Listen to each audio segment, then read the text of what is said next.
আরে বন্ধু, এই দেশে মনে হয় আমার আর থাকা হবে না। এই দেশে থেকে আর পড়াশোনা করা হবে না। আমি বিদেশ চলে যাব। আরে বল্টু, কি বললি? এদেশে থাকবি না, তুই বিদেশ চলে যাবি? এখানে আর পড়াশোনা করবি না? এত সমস্যা কি বলতো শুনি।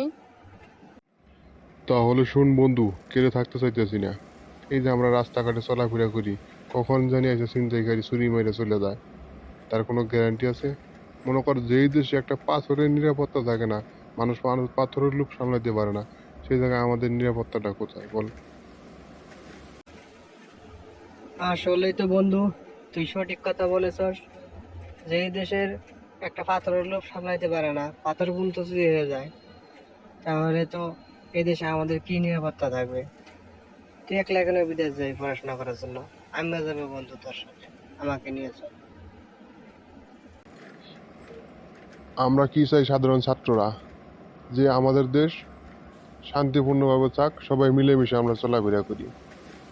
যে পর্যন্ত লুটতরাজ, খুন খারাপি, ধর্ষণ না বন্ধ হবে আর আইন সঠিকভাবে যে পর্যন্ত প্রয়োগ না হবে, সে পর্যন্ত এ দেশে কখনো শান্তি আসবে না। তারপর তারা দু বন্ধু মিলে বিদেশ চলে গেল।